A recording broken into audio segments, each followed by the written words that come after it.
Quando se diz ter Portugal de fazer alguma coisa, o que tem de ser feito, sê-lo-á por todos os homens de língua portuguesa.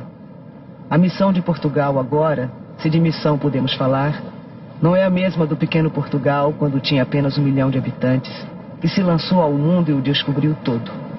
Mas a missão de todos quantos falam a língua portuguesa. Todos esses povos têm de cumprir uma missão extremamente importante no mundo. Eu gostaria muito que o povo português se especializasse no imprevisível.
Sou Maciel Salustiano, filho do mestre Salustiano, moro na cidade de Olinda, estado de Pernambuco, Brasil.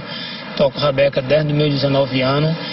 E assim, geração passada do meu avô para meu pai, do meu pai passou para mim. E antigamente também se tocava novena com a rabeca. Se tocava baile de rabeca, que antigamente não se chamava forró. E é através da rabeca que surgiu o violino. Poucas pessoas sabem, pensam que primeiro foi o violino, mas não, ao contrário. A rabeca foi primeiro do que o violino. Por isso que a rabeca é o pai do violino.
comunicação e troca.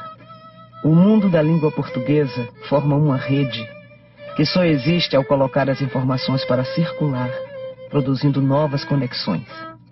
Não importa o que se troca, não tem importância a origem daquilo que se troca. Dizem que a música cabo-verdiana foi influenciada pela brasileira. Dizem que a rabeca é árabe, não importa. Mas vale trocar, manter o contato, fortalecer a mistura, o imprevisível e tudo o que vale a pena, se a alma não é pequena.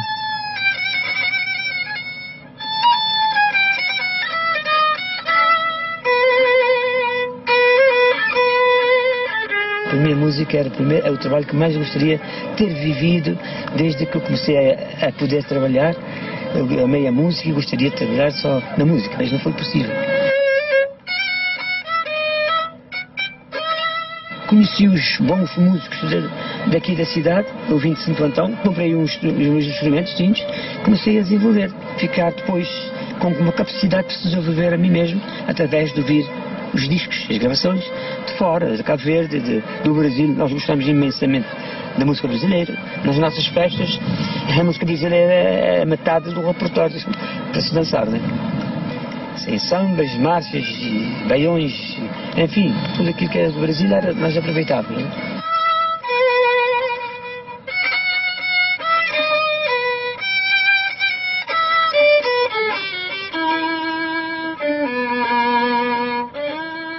O nome dessa morda é Brasil. Por que é que eu gosto do Brasil? Tenho um irmão da minha mãe que foi para lá jovem, com os seus 20, 21 anos. Deixou-me já batizados. Mas eu fiquei criança, que eu não podia, nem conhecia o meu padrinho, só através de fotografias, retratos.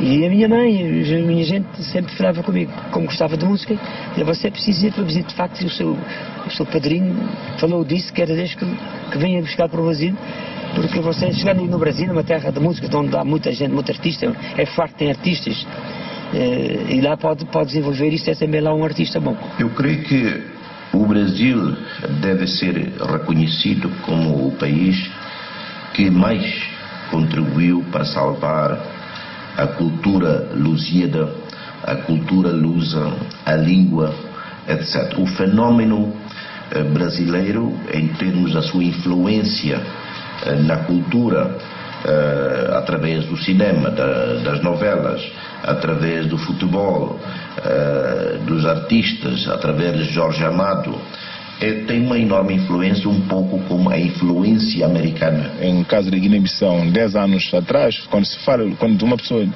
diz Brasil, era o Pelé e o Carnaval. Hoje, é telenovela. Vira a cara para trás também, o corpo para trás.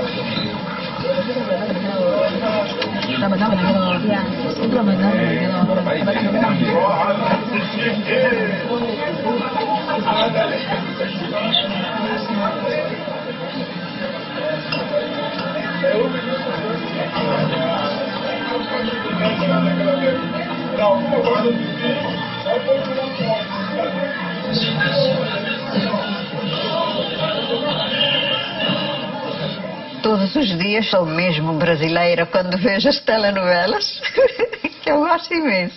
Tenho alguma admiração, respeito por alguma telenovela brasileira, né? Algumas são muito boas, né? Mas não sou conhecedor da matéria, porque claramente eu vejo, né? Mas toda a gente fica a ver as novelas brasileiras, perdem horas e horas em todo lado. Portugal, por exemplo, onde eu vivi, onde as pessoas veem telenovela de manhã, à tarde e à noite, quer dizer, há pessoas profissionais de ver telenovelas, pá. Mas isso, eu penso que isso é talvez um dos maiores sucessos dos produtores das telenovelas, esta capacidade. Na China também, em Cuba, enfim, a Escrava Isaura, penso que foi uma telenovela que atravessou o mundo. Isso tem a ver, enfim, com o poder estratégico e comunicacional que a novela tem. Todo mundo gosta de ouvir histórias, e a telenovela é uma maneira de contar história. E se você conta história que fale de alguma coisa que tenha relação com quem assiste, evidentemente que o sucesso é muito mais provável. Aqueles que se identificam com aquilo que estão assistindo, naturalmente serão prisioneiros dessa história.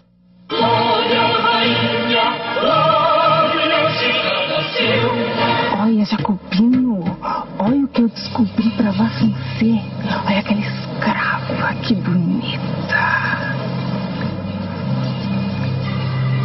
2007 em Olha Maria Benguela.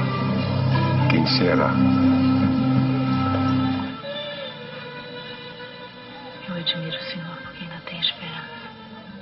O meu nome é Hilário Brito, sou natural de Cabo Verde, na ilha de São Nicolau. Retransmito programas recebidos por satélite e também faço transmissões diretas. São telenovelas, cassetes de telenovelas brasileiros. Fiz uma primeira transmissão por experiência e toda a população gostou. Aquela hora da telenovela toda a gente deixava tudo para ir assistir aos programas que eu tinha da telenovela. Aliás, a primeira transmissão de televisão em Cabo Verde foi feita por mim. Isto há cerca de 20 anos. E o que mais gostava era da transmissão, a recepção das telenovelas. A primeira foi a Dona Xepa. E como é a mesma língua, a língua portuguesa, e toda a gente compreendia a telenovela, e nunca viram telenovela em Cabo Verde, só se viam os filmes ingleses com legenda em português. A telenovela arrancou logo com filmes sem legenda, falados em português. E isto entusiasmou. Quando começaram as telenovelas em Moçambique, a primeira telenovela que foi Bem Amado foi em 1989. Nós vivíamos um momento dramático, um momento em que estávamos cercados. E nós, os poucos moçambicanos que tínhamos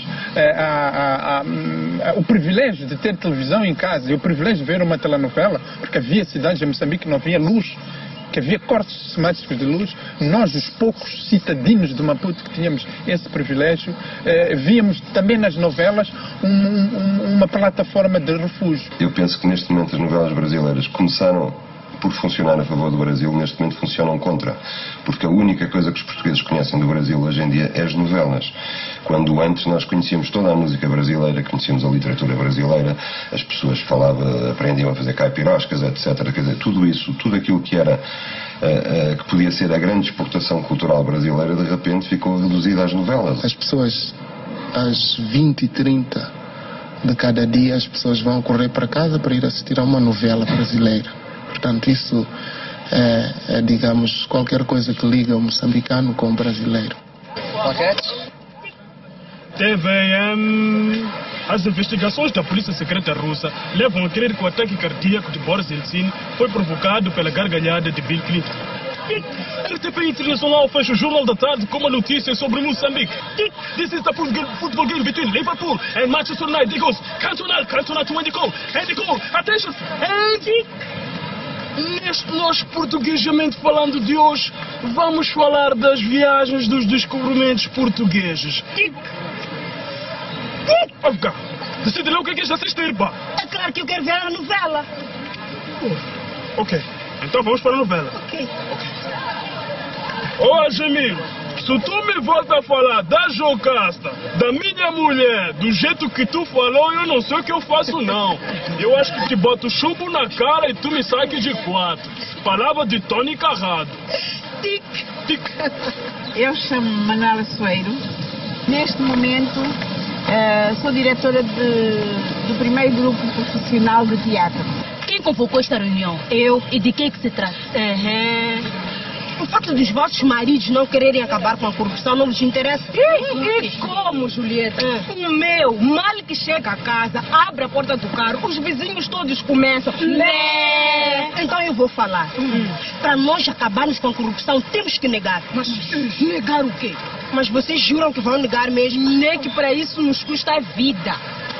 Nós temos que negar dormir com eles. O quê? O nosso teatro não se cinge só nos palcos. Todos os anos nós vamos a 3, 4 províncias do país e fazemos as peças. Para além do mais, o grupo também traduz as suas peças nas línguas maternas, porque em Moçambique há 9 línguas maternas. Julieta, se eu negar dormir com meu marido, quem vai dormir com ele? Ninguém. Wassatuen, Devonangati. Mas eu não acabei de falar. Será que ouvimos bem? Chamaste-nos só para dizer isso? Nós as mulheres somos parvas. O quê? Sim, parvas. Tudo que os homens dizem de nós é verdade. Só pensamos na mesma coisa. Ao menos tu, minha querida amiga, concordas comigo? Pelo menos com duas de acordo já se pode arranjar. Conta comigo. Minha querida amiga, és a única que merece esse nome. Bom, se for possível negarmos aquilo que vocês disseram, que Deus nos poupa tal sacrifício. Mas, Julieta, tu achas que nós conseguiremos acabar com a corrupção? E sem dúvida, nós temos que provocar os nossos maridos. Provocar-lhes sempre cada vez mais. E quando eles não aguentarem, negamos dar as coisas. É preciso ver que após a independência de Moçambique, nós tínhamos 98% de pessoas analfabetas, 2% de pessoas que falavam português. Portanto, o teatro foi um veículo muito importante de comunicação. Juro que não vou deixar que nenhum homem, marido ou amigo, juro que não vou deixar que nenhum homem, marido ou amigo se aproxime de mim com certas intenções. Se aproxime de mim com certas intenções. Vou ficar em casa sem dar as coisas. Nada, Julieta, isso não posso jurar. Cecília? Vou ficar em casa sem dar as coisas. Vou fazer tudo para provocar o meu homem. Mas, Julieta, isso só vai piorar. Mas nunca vou aceitar. Mas nunca vou aceitar. Mesmo que eu tiver vontade. Mesmo que eu tiver vontade. Vou fechar as pernas e lhe dar as costas. Vou abrir as pernas e lhe dar as coisas. Cecília Waitaniza. Vou fechar as pernas e lhe dar as costas. E enquanto a corrupção não acabar, ficarei um mês fora de casa. Julieta, isso é muito. Todas fazem um juramento. Fazemos.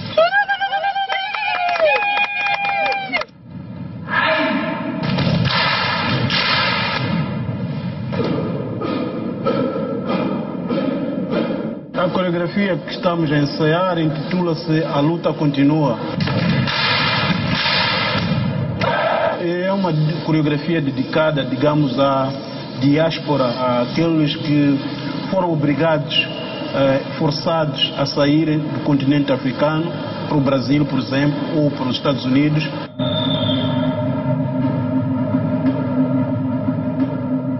Da primeira parte, que se mostra uma vida na aldeia, portanto, através das atividades desenvolvidas numa aldeia.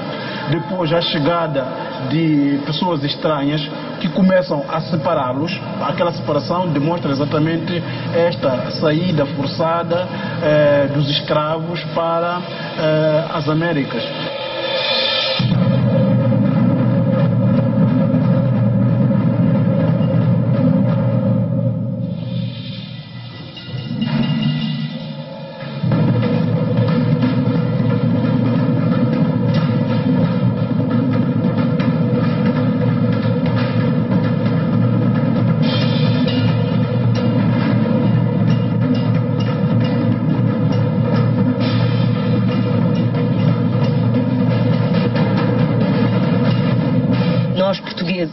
Cometemos grandes erros na descolonização, porque não preparámos as pessoas que estavam em Angola, Moçambique, Guiné, Cabo Verde e São Tomé, não estavam preparados para receber a independência dos seus próprios países, porque nunca houve essa oportunidade. Quando se fala da colonização, nenhum colonizador é bom, mas eu acho que entre os espanhóis e os portugueses se pode dizer que foram os únicos que conseguiram misturar com os seus colonizados. Quando olhamos para a colonização inglesa, anglo-saxónica, vemos que de facto o português misturou-se com os outros e, apesar de tudo, onde esteve o português e o espanhol ainda há índios, por exemplo. Onde estiveram os ingleses não há nenhum índio.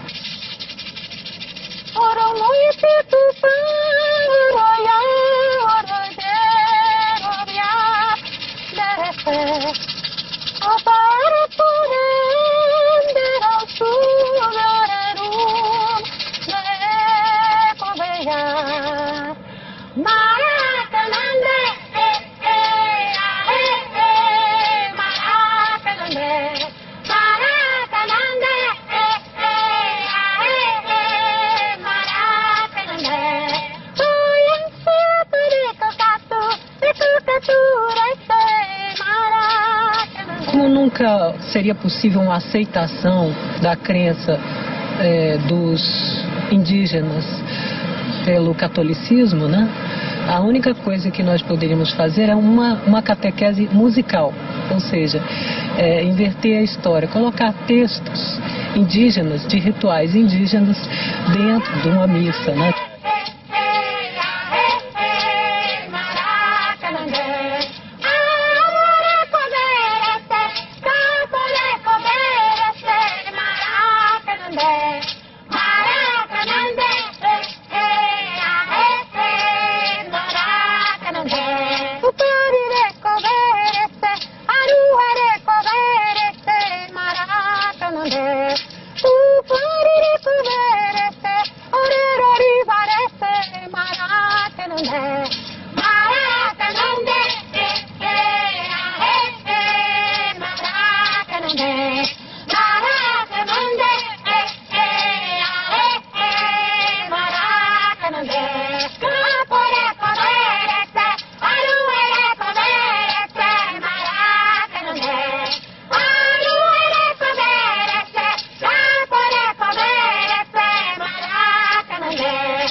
Citar o que foi no que nos foi legado. Então, o que nos foi legado foi essa tradição católica, a tradição indígena, e nós precisamos assumi-la. Eu acho que os americanos do norte, aqueles gringos que chegaram no norte, os brancos, eles chegaram lá e falaram o seguinte: morte aos índios, vamos marchar para o oeste, entendeu? Manda brasa, mata todo mundo. Os portugueses chegaram aqui, ficaram na maior dúvida, numa culpa enorme, se eles matavam a gente ou se eles esfolavam a gente. Aí eles disseram o seguinte: olha, vamos linchar os índios. E aí eles estão nos linchando há 500 anos. Eu sou contra aqueles que dizem que nós há 500 anos que nos damos bem. Nós há 500 anos que vivemos em conflito. Poderia dizer, mas não houve no processo colonial aspectos positivos? Claro que houve. Não houve no processo colonial relações despidas do estigma colonizador, colonizado? Claro que houve.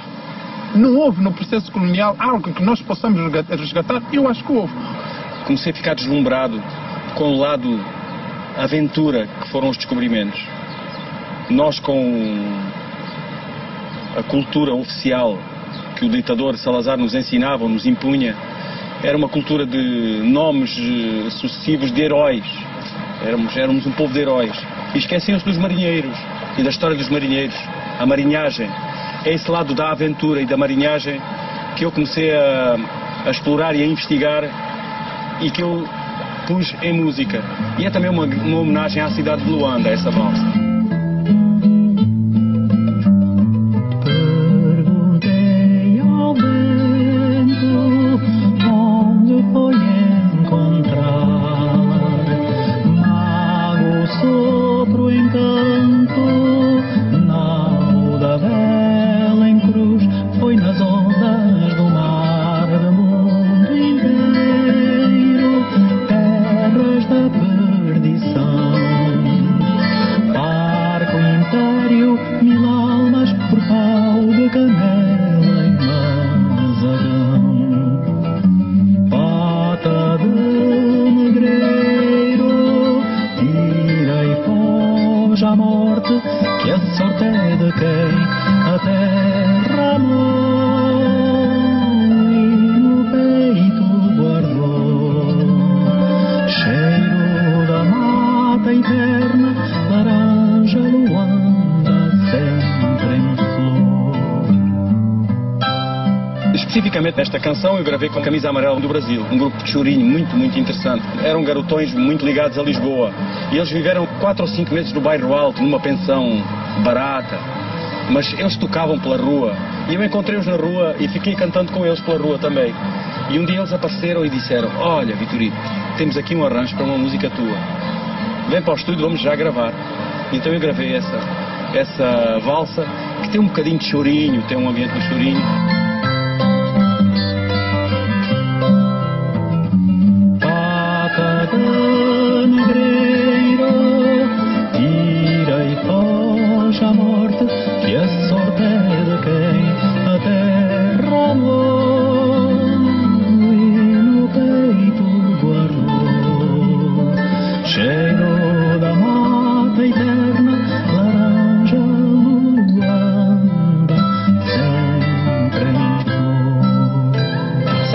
interessante como essa valsinha tem uma composição de um português e execução, que sou eu. Depois sou acompanhado por um grupo de chorinho do Rio de Janeiro e falo da cidade de Luanda. Eu aqui faço um triângulo fundamental e importantíssimo, que é Luanda, Rio de Janeiro, Lisboa. É preciso fortalecê-lo.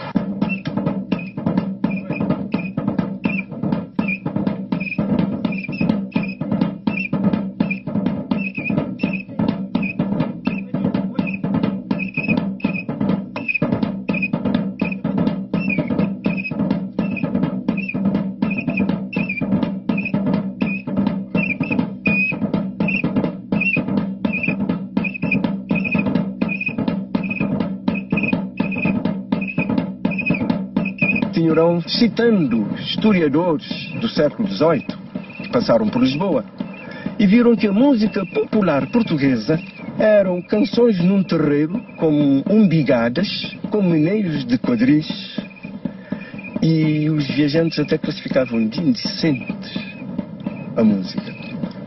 E ele também viu no Brasil a mesma coisa, o batuque.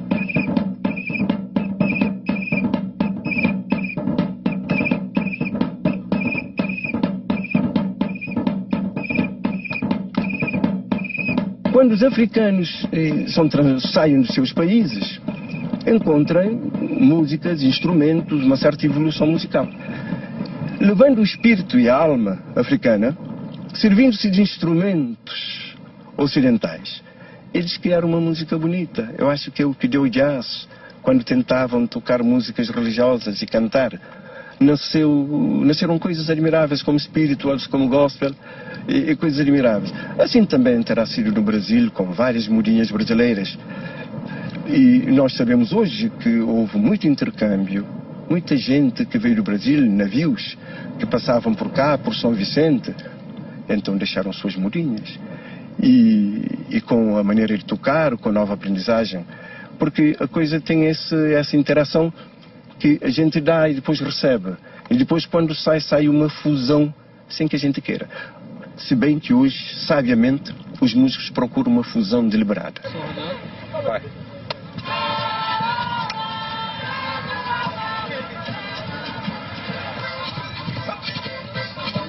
Eu chamo Vasco, sou comandante desta revista, e esta minha revista foi fundada em 31 de outubro de 1954. Havia aqui 5 revistas. Hoje todas morreram e só ficou a revista Os Novatos da Ilha.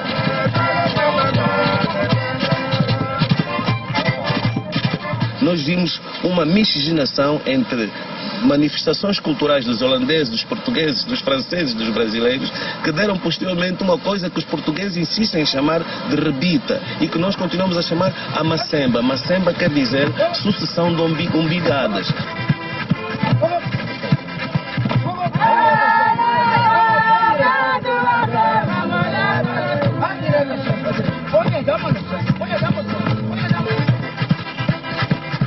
Esta semba criou-se praticamente e basicamente dentro de um certo compasso. Nunca evoluiu a agenda de tocar. A concertina trazida para Angola pelos europeus. O tambor encontrado aqui na ilha de Luanda e em toda a costa de Luanda. Os tantãs de reco-reco, a dicanza e um chocalho ou outro eram os instrumentos básicos para a dança da rebita.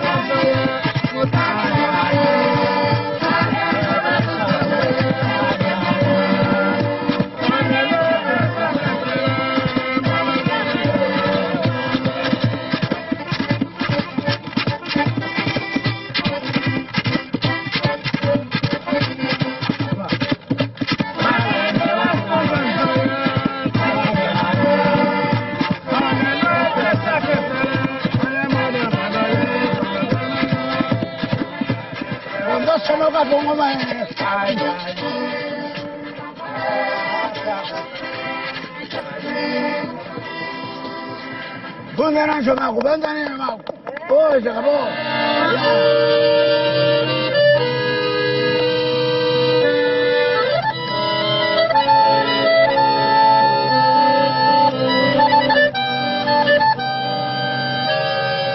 Meu pai Ele tocava sanfona, meu irmão Moraes também tocava. Demoliram o chalé onde ela morava para construir um bangalô. Na hora da mudança ela chorava, ninguém sabia pra onde ela se mudou. Eu fiquei quase louco, com vontade de chorar. A alegria na casa do pobre dura pouco. Coitadinha, por isso que ela se mudou. A concertina é um instrumento que em Portugal sempre funcionou na tradição oral, de pais para filhos, e a tocar-se nos agrupamentos folclóricos.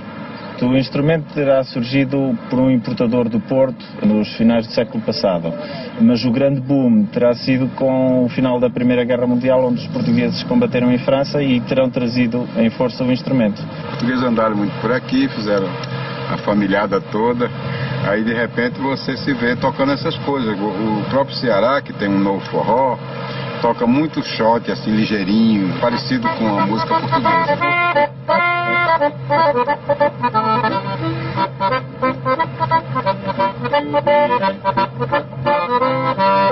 O shot português. No início do século, e com o instrumento a aparecer em força, terão ido para o Brasil imensos portugueses, não é? Mas na décadas 50, 60, com o regresso de muitos portugueses, eles trazem já um balanço diferente e um toque característico que vem influenciar, por sua vez, o tipo de melodias que se começam a fazer, em termos tradicionais, obviamente, que se começam a fazer em Portugal dessa altura.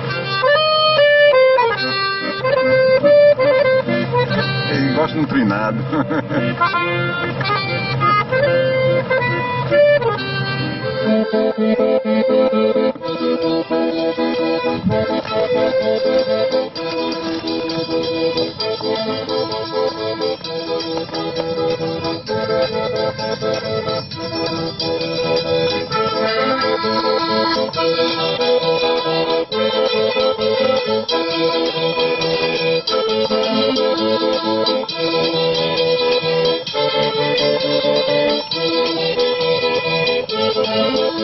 Funaná é uma música folclórica e antes de ser Funaná, nome de um gênero, ele foi a forma de tocar do camponês da Ilha de Santiago. Muita gente assume como o Funaná não é mais do que a música do Minho tocada com o balanço africano, mas há mais qualquer coisa lá dentro. Tem uma riqueza muito própria. É uma música com a batida, com o andamento africano, sem dúvida, mas a música estará vindo ou do Brasil ou de Portugal e diretamente, porque os africanos não tocavam acordeão. Acordeão é um instrumento relativamente recente que apareceu neste século.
fole que se ouve nas danças ocultas, que para um tocador tradicional é mesmo um ruído, ou seja, convém evitar porque isso não faz parte da música, e nós usámo-lo na sua potência, afirmando porque isso é orgânico, faz parte do instrumento, que é a necessidade de recuperar o tamanho do fole, e a circulação do ar dentro do fole gera esse ruído.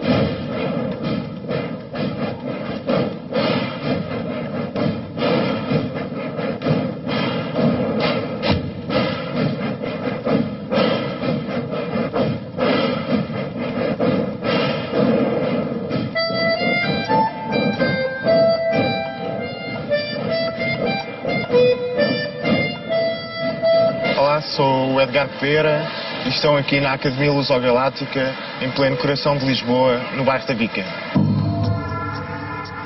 Dr. Shaman, I'm very curious about your resonance concepts. A nossa ideia é disseminar uma série de conceitos e filmes e músicas feitos essencialmente por pessoas que nunca tinham feito nada até agora.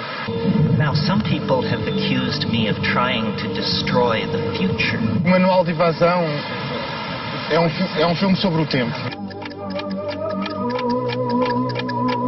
O que o Terence McKenna, o protagonista do filme, diz é que todos os locais que têm Belém, de alguma forma, estão ligados e que são uma espécie de centros cataclísmicos temporais onde o tempo e a novidade irrompem. Existe agora umas novas gerações que utilizam a tecnologia para se exprimir. Eram um bocado autistas se não tivessem a tecnologia. Portanto, para mim serve porque eu não sei desenhar, não sei pintar, não sei cantar, não sei fazer quase nada com o meu corpo, não sei pensar.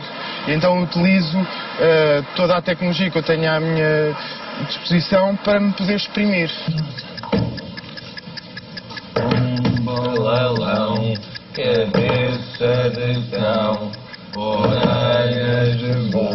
Eu não sei se serei um cineasta, quanto mais português, não é? Sinto-me mais um repórter lusogaláctico, portanto, reconhecendo a insignificância do ser humano no universo e muito menos a importância de Portugal, que eu acho que é sempre reduzida.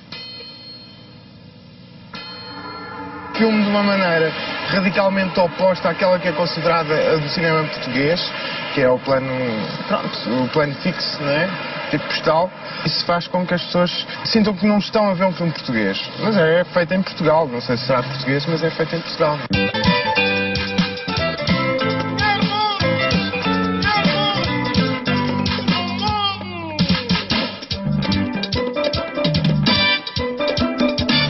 Guiné-Bissau, nós somos uma meia dúzia de cineastas que durante a luta de libertação nacional tivemos a sorte de estudar o cinema, e só nos anos 80 que realmente começamos a dedicar ao que posso considerar a realização.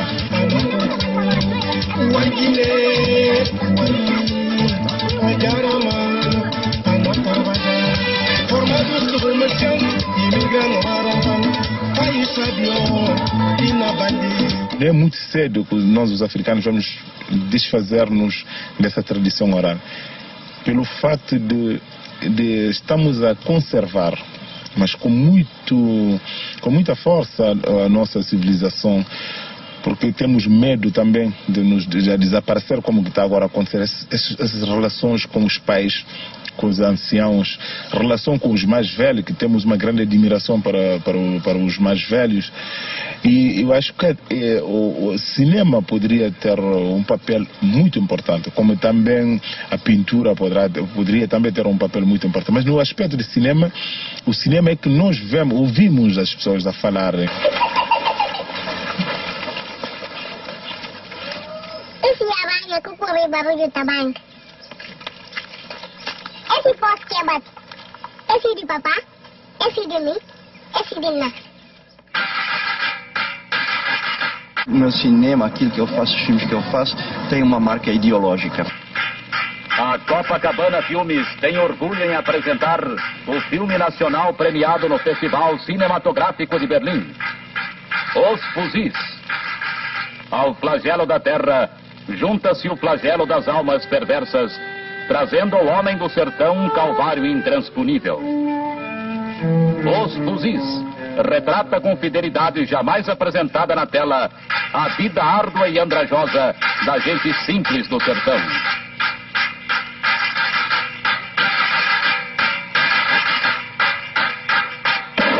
Hoje as pessoas têm muito medo de falar de ideologia, dizem que as ideologias estão ultrapassadas. Eu não acredito nisso. Quer dizer, até posso aceitar, eu gostaria mais de dizer, as utopias estão ultrapassadas. Eu acho que o ser humano é um ser utópico, não vive sem utopias. A ideologia já seria uma utopia no poder, já se entra num debate filosófico mais complicado. Mas o meu cinema é um cinema utópico, é um cinema que procura não ser um cinema, digamos, que impõe ideias, mas que transmite algumas ideias fundamentais naquilo que eu acredito. Mas não está marcado por um espaço geográfico que possa ser chamado nacional, está a ser marcado por um espaço cultural. Os Fuzis, o maior impacto da temporada. Os Fuzis, um filme que você jamais esquecerá.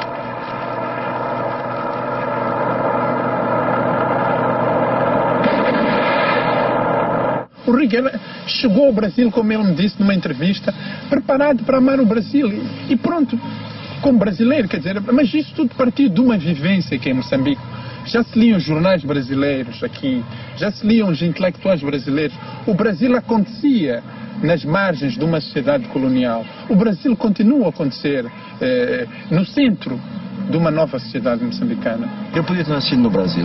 Num pequeno exercício de imaginação, a gente pode muito bem imaginar que o Chico Buarque tivesse nascido em Moçambique. Não pode imaginar que ele tivesse nascido na Suécia. Entende? A gente não pode imaginar. Há coisas que são transplantáveis, há coisas que não são transplantáveis. Que um Miyakoto pudesse ser maranhense ou cearense. Entende? Que um Craveirinha pudesse ser, sei lá, baiano.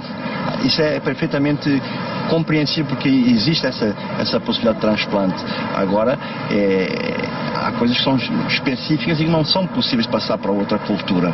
Então, entre Moçambique, Angola, a placenta africana, que é tão forte no Brasil, faz com que esses países de língua portuguesa e africanos, de uma certa forma, são pequenos territórios brasileiros que estão espalhados. De uma certa forma, historicamente, são mais portugueses pela história, mas pela cultura são muito mais brasileiros que da metrópole portuguesa. A primeira coisa que eu faço ao acordar é ligar-me à internet e ler a Folha de São Paulo e JB, portanto 4 horas antes dos brasileiros lerem. E raramente aparecem notícias ligadas à literatura africana, muito raramente, muito raramente.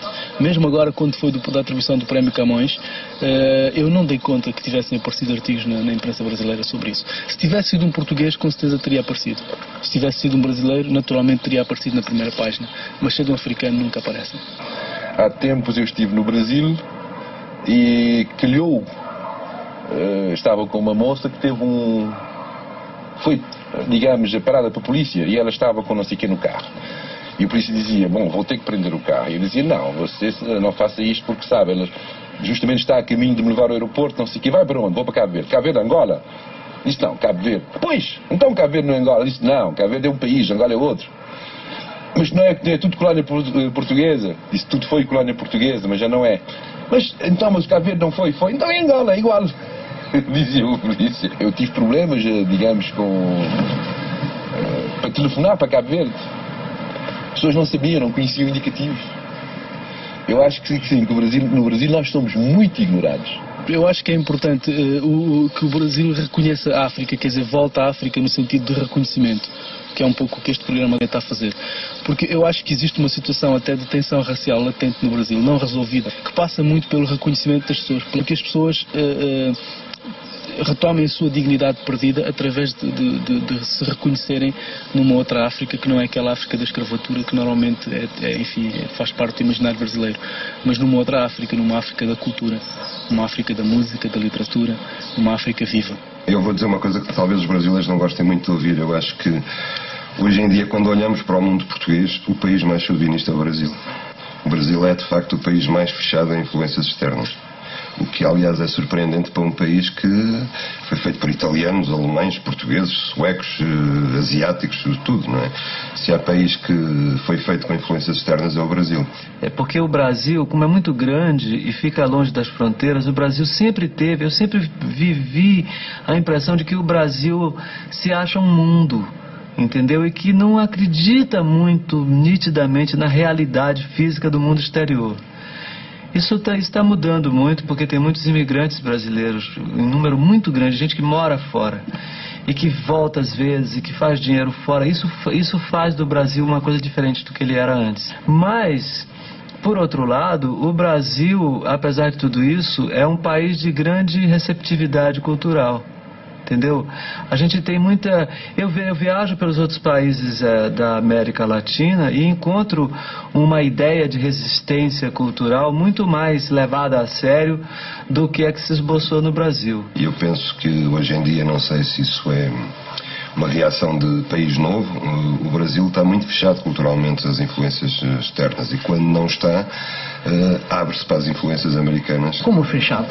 O Brasil recebeu toda a vida, todo o mundo. Aqui é um caldeamento de raças. Acho um dos países mais abertos que existe no mundo.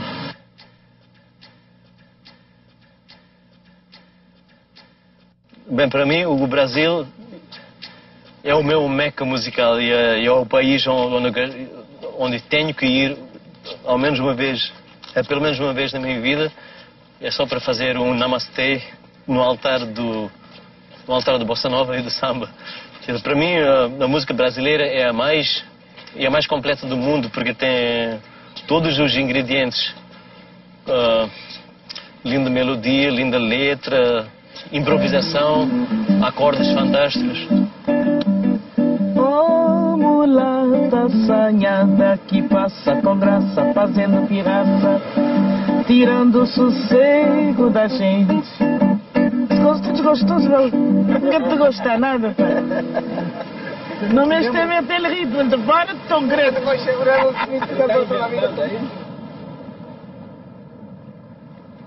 Hoje, quando nós estávamos no caminho cá, pusemos o FM rádio, estamos a tocar todas as sambas. Sim, está muito giras as sambas, nós gostamos muito. Porque dá tanta alegria, não é? A uma pessoa. Até se tem os seus pensamentos e tal, e você ouve um samba. Fica tão alegre, esquece de tudo.